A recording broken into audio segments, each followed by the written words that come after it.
It was here on this long crescent of beach in South Wexford that the Norman Fitzstephen and his 150 bowmen and assorted camp followers landed 800 years ago.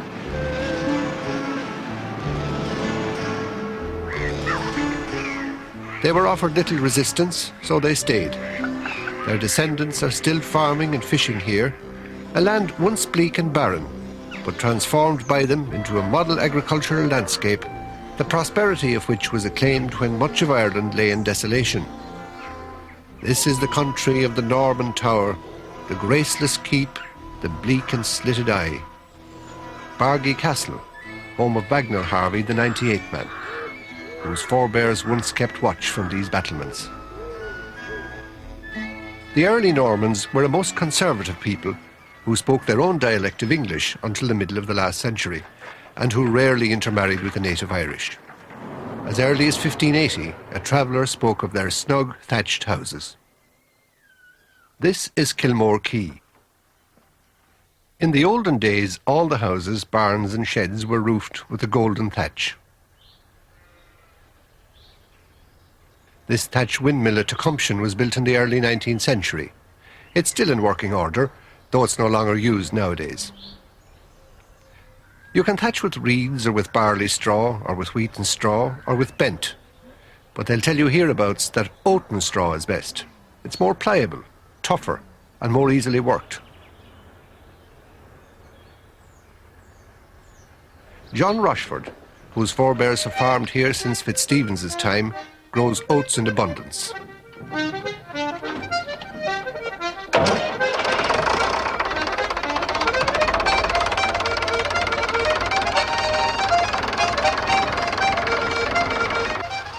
A fair September morning, a day dry enough to reap the harvest of oats.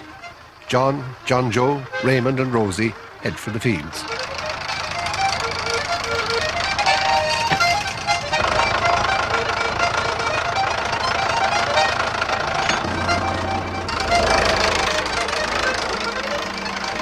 The land hereabouts is well suited to the growing of oats, a heavy marly clay. A sight no longer common in many parts of Ireland.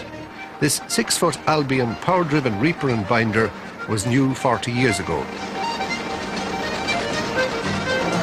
It cuts the corn, which then falls on what's called a platform canvas. 2 other canvases take the corn off the platform and up to a tying mechanism. When there's enough corn fed to this to make a sheaf, a tripping mechanism throws it out, tied and knotted with binder twine.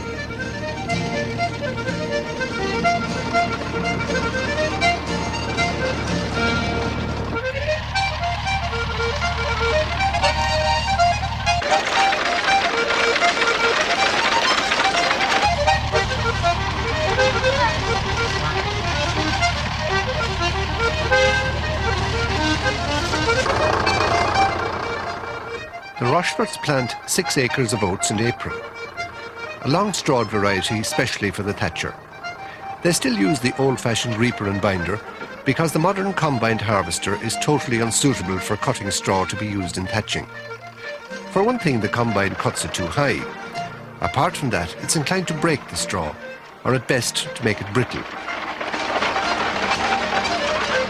This is one of Ireland's most renowned horse breeding areas, and the golden harvest of oats is eagerly bought up by the Wexford breeders, as oats saved and dried in the stook are much preferred by livestock than the artificially dried combine harvested grain.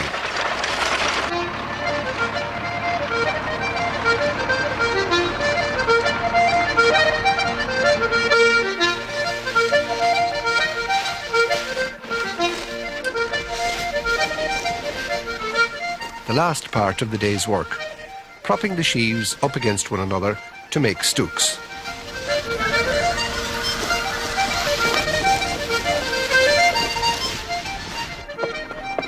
Now, who said Rosie wasn't doing her bit?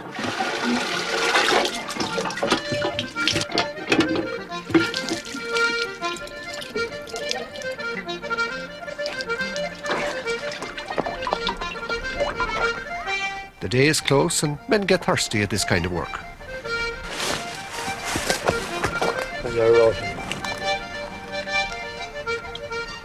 There's some to rain.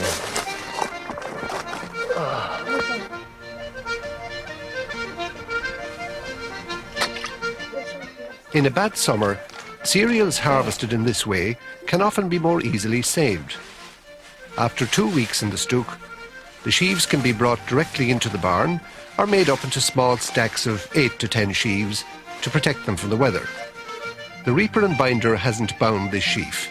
John makes a sugan, a straw rope, to tie it.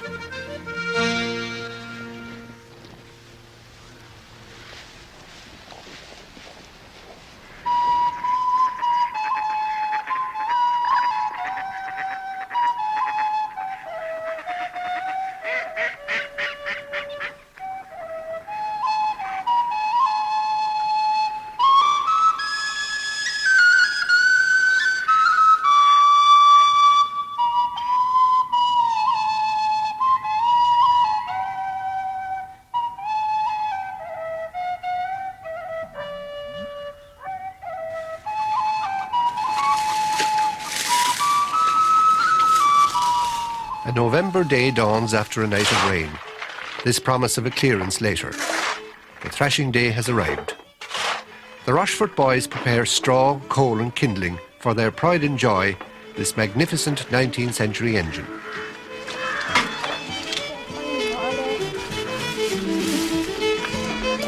Rosie, will you give me the stick?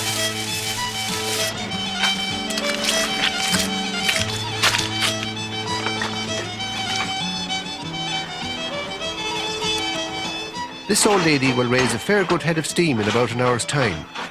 She's not fussy what she burns. Turf, timber, coal, all will do. But special steam coal is best. Unobtainable today. Young Willie does the spit-on job. Did you ever see an engine man without a rag hanging out of his back pocket? The farmer's friend.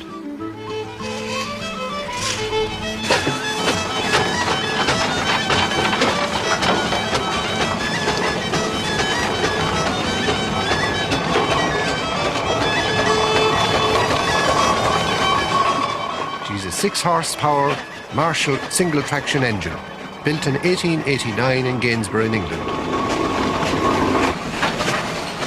She left Marshall's work on the 2nd of August of that year.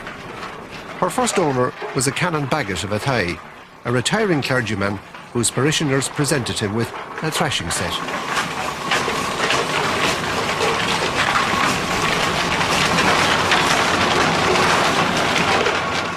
When John Rochfort found her, she had laid derelict in a field for 20 years. It's entirely due to his loving care and attention that she's as good as new today. She's believed to be Ireland's second oldest working engine.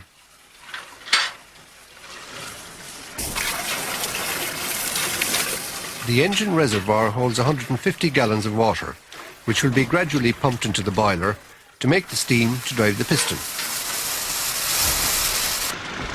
John Rochfort bought this Tullis thrasher new in 1947. Made in Aberdeen, she's a big one with a 4'6" mill, travelling at 11,000 RPM at full thrash.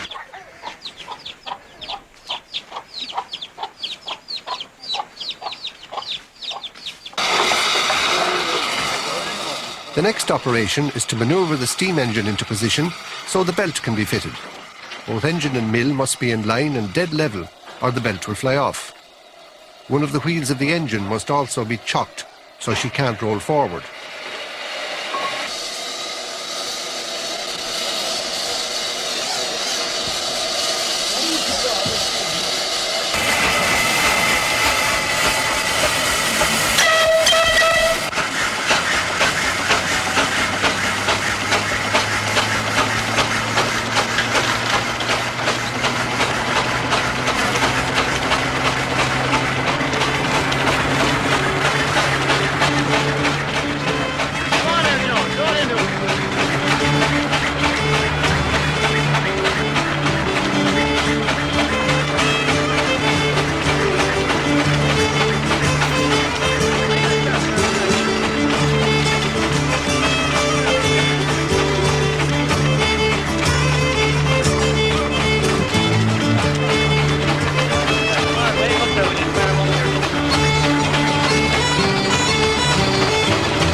straw elevator was built by Davis of Enniscorthy, a firm no longer in business after a century of manufacturing. Paddy, you see down there?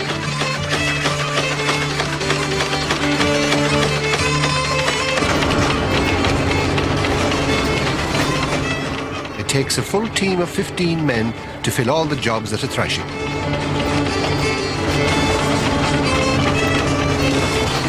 Even the youngsters have an important job to do, removing the chaff.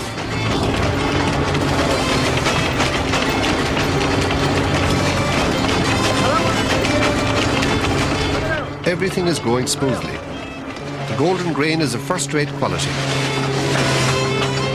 A bountiful harvest, 2.5 tons per statute acre.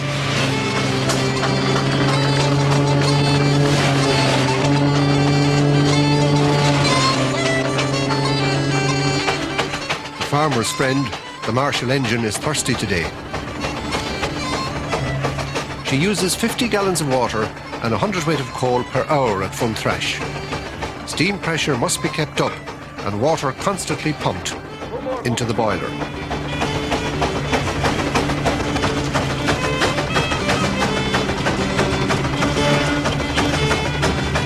A governor working on centrifugal force controls the speed and helps to maintain an even drive.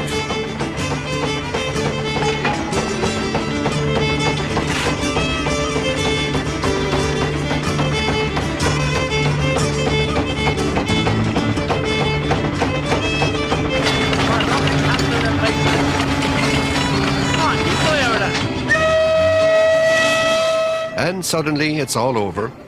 A welcome sound for hungry men with tired limbs. Day's end and time for a bite to eat.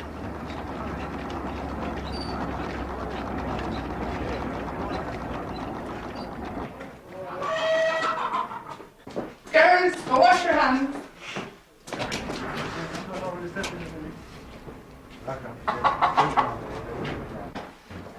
You're welcome, man.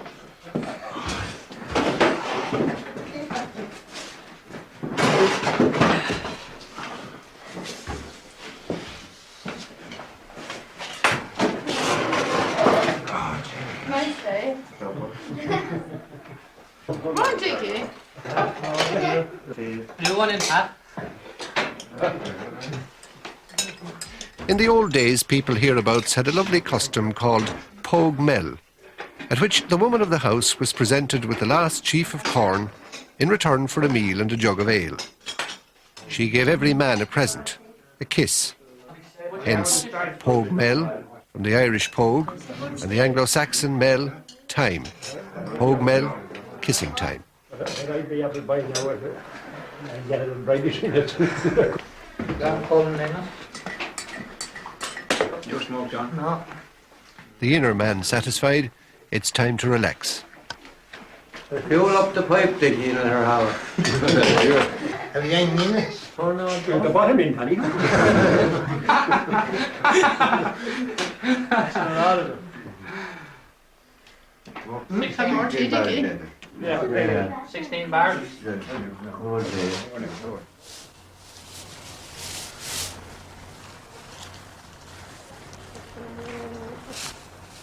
Pat Lambert has been on the farm all his life. He's an expert at pulling straw, making up the bundles of straw for the thatchers. All the loose pieces are shaken out, and the remaining straw coaxed into neat bundles, enough to fill a 4-foot rope. How many is that, Pat? 3. Brian Matthews drops in to buy straw for his house. At the right time. Oh, so it seems. I'd say you're after straw today. Yes, it looks that way. You've got straw here before, Brian? Oh, I did indeed, Pat. We've still got the stuff from some of it from 2 years ago, but we're running out now, John. It wouldn't be as good a straw as that, though, Brian. It didn't seem as clean, John. Oh, very good. What are you charging for it this year? Price will be all right.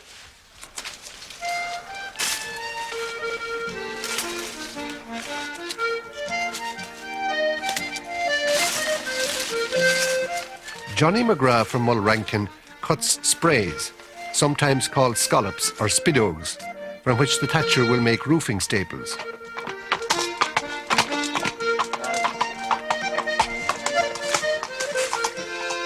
Black Sally is best, better than hazel, but all are getting less plentiful due to the destruction done by mechanical hedge trimmers.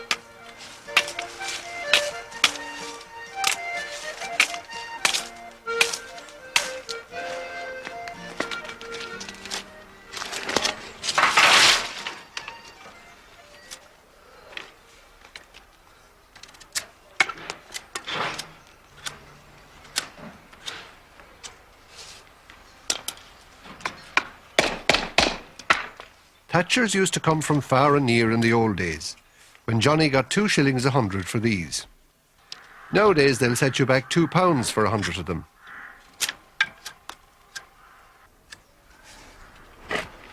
A wallop in the centre makes the strong spray more pliable.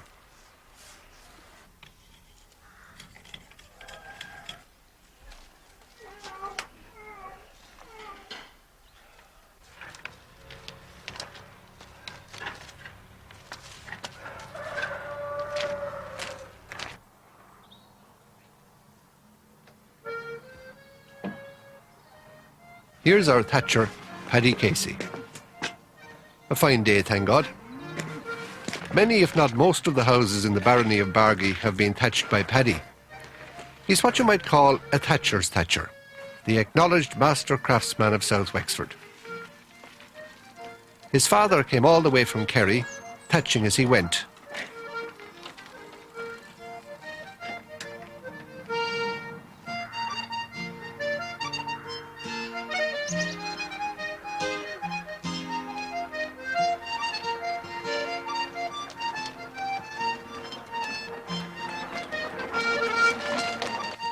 In his youth, Paddy was forced to go to England to earn his bread. Thatchers were then as plentiful as sloes in November, he says. Not so now. Paddy Casey is one of the last of them. Always make sure your ladder is well-footed. For the next few weeks, Paddy will be thatching Brian Matthews' house. He thatched the front and the gables 3 years ago, leaving the back as it was still sound. The first job is to clear away the loose or rotten thatch and broken sprays to get down to a sound base. Then a bundle of straw, a handful of sprays, and most important, a knee pad and a comfortable stance. Morning, Paddy. Oh, right. See, it's beginning to take shape. Oh, yes. Coming to now. What condition is the roof in? Oh, it is good. Good, but it's a bit loose, you see. At the bottom? Well, mostly, yeah. Well, nearly all through. Is it level? Ah, not at all, no. It's very high there, you see. I'll have to pull that half of that, you know. Does this part of the roof get much of the weather? Oh, yes, because you're getting the storm here from the southeast, you see. The whole storm is right on it, you see. Why is there moss on the back, Paddy? There was none on the front. Happen where the house is not drying frequent, like, you know. See, in the front, the house is drying as soon as it's wet, like, you type of thing. Yes, yeah. And then they say here, it's not drying that much. Nevertheless, it's a good house, you know. Good, strong house, like. To thatch a house, Paddy starts down near the wall. The handful of straw he works at a time is called a fletch, and it's driven home with a beating pin.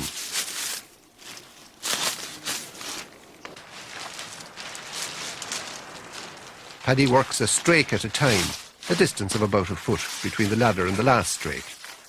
The overhang will be trimmed later.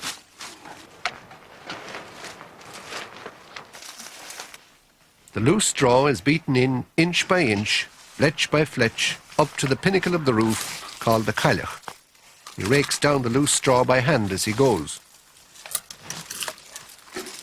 The secret of good solid thatch, Paddy says, is to put in an extra big fletch beside the ladder when you start. This acts as a wedge and can be plucked level afterwards. Jim is busy preparing cement for a plastering job on the walls. The straw has been well wetted for a week before being used. Dry straw gets loose very quickly in a newly thatched house. Paddy had his own beating pin made from the end of a broken hoe, with half a chain link welded to the end. 4 strakes a day thatched is considered very good going. The single glove Paddy wears protects his hands from getting prodded by broken sprays and old thatch. The average size house needs 400 bundles of straw. They prefer the oaten straw here in South Wexford, but they used to thatch outhouses and stables with bent grass from the sandhills, or bennet as it's called locally. It was pulled by hand and the roots were beaten in first. Paddy, your cup of tea's here. Lovely. Beautiful. That looks great, Paddy. Not too bad. Josephine Matthews, Brian's wife, with a welcome cup of That's tea. a cold job up there this time of year. Oh, you're going to need that, Paddy. It's a cold wind today. It's cold wind today. Will you be able to stay on it? Oh, I'll stay on it all right if the wind don't get any worse than what it is. Yeah. Because you've no shelter here with any wind. You see this blowing around the place, isn't it? Did you want to go inside and have it, Paddy? Oh, or no. would you- Oh, no, it's all right outside. Yeah. How long do you think it's going to take to finish the whole roof, Paddy? About 4 weeks, if we could want to get it fine. And that's not going to happen now. Is it just the rain that stops Oh, you? well, or- if it rained heavy at night, you see, the roof would be wet in the morning and it'd be all dripping on these, so you'd have to leave it till it dry. But it's not going to get any better. It won't be any better. It'll be worse if anything. Yeah, thank you very much. You're very welcome, Paddy.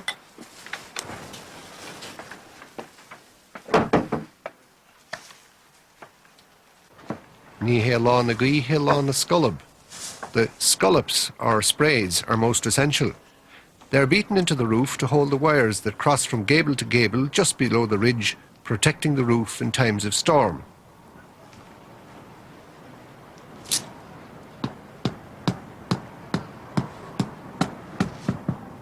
The secret is to drive them well in below the thatch, so that the tops are not exposed.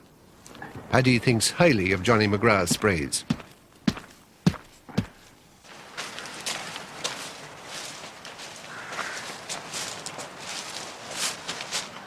Another bundle. In, please. Ian Matthews, back from school, gives Paddy a hand. Well, watch it now. Go steady there because that ladder's crazy. You might slip out of it. You were up a side before. Huh? Good man. Good boy yourself. The Thatchers is a dying craft, in this a part of Ireland once famous for the beauty of its golden-roofed houses. Everywhere one sees the decay, for lack of thatchers more than anything else. Perhaps it might be as good a career as any for a young lad.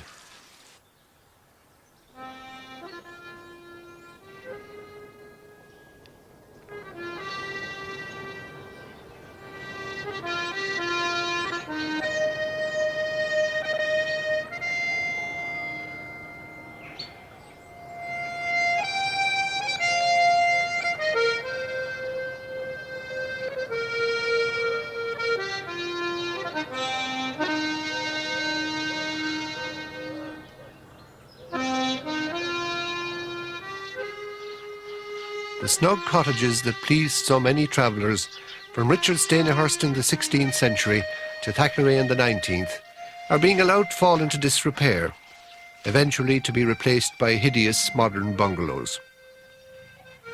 There aren't enough Paddy Caseys to work the fletches. Or as the poet put it, to leave them gaping at his Midas touch.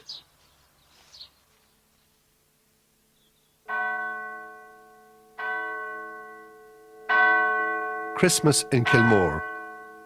A time for Thanksgiving and the singing of the centuries-old carols that have been preserved and cherished in this South Wexford parish.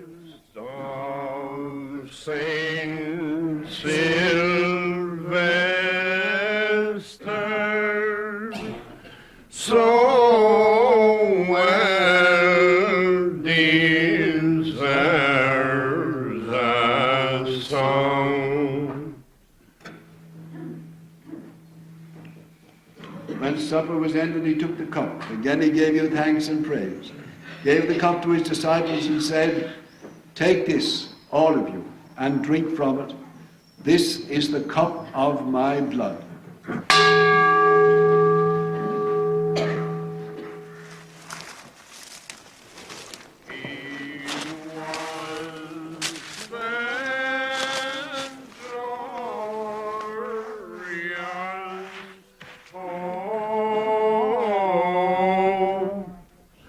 that happily did bring peace unto that child by healing